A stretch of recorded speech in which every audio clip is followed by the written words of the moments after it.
Il y a quelques semaines, je vous ai parlé de ces programmes financés par Horizon Europe qui pouvaient s'apparenter à une caution de l'islam politique.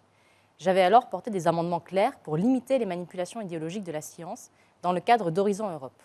Grâce à l'attention portée par notre groupe Patriotes pour l'Europe sur le projet dit du Coran européen, le discrédit scientifique et idéologique de la recherche européenne a été exposé publiquement.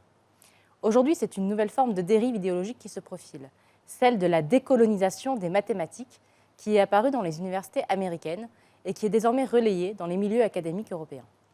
À commencer par l'université de Warwick en Grande-Bretagne, à qui est alloué 13,7 millions d'euros, rien que dans le cadre du programme Horizon Europe. Officiellement, la conférence sur la décolonisation des mathématiques n'est pas financée par Horizon Europe, mais elle est portée par une institution massivement soutenue par les fonds européens et aucune autorité européenne ne s'en émeut. Il faut oser dire les choses comme elles sont. L'Union européenne ne défend plus la science. Elle accepte qu'on la détourne, elle la rééduque et la déforme. Dans les faits, Bruxelles défend aujourd'hui des projets aussi délirants que dangereux, comme décoloniser les mathématiques. Ces projets sont inscrits noir sur blanc dans des appels à projets européens.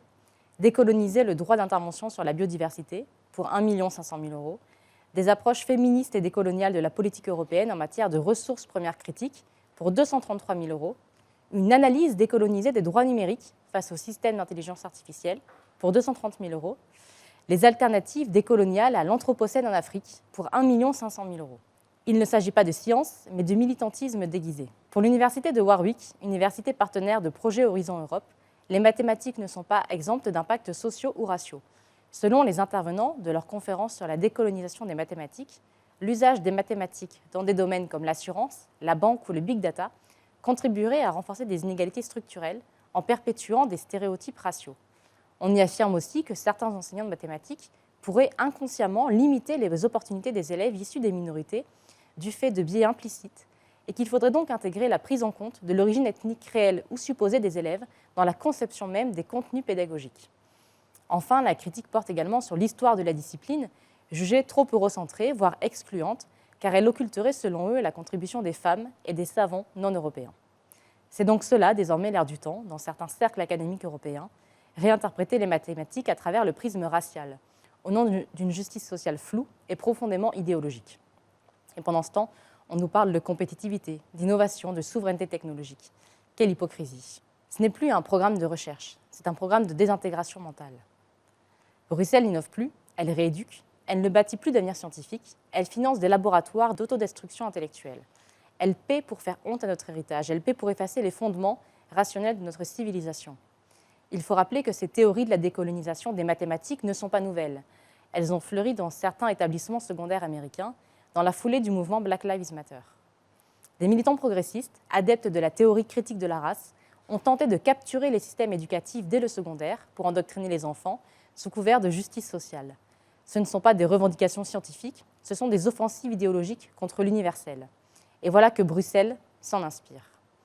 Le plus ironique, c'est que pendant que l'Europe subventionne ces absurdités, un pays situé à quelques centaines de kilomètres de notre continent, le Maroc, s'impose par son excellence en mathématiques.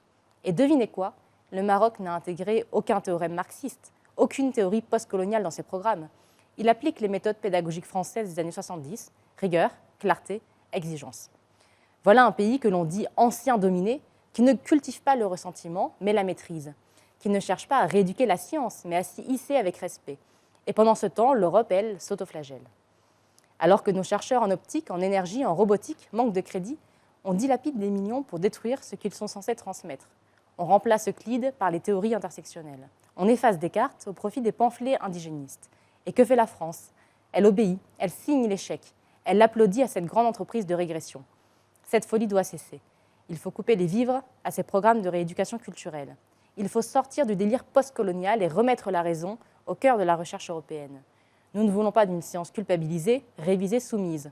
Nous voulons une science libre, audacieuse, enracinée dans la vérité, au service des peuples européens.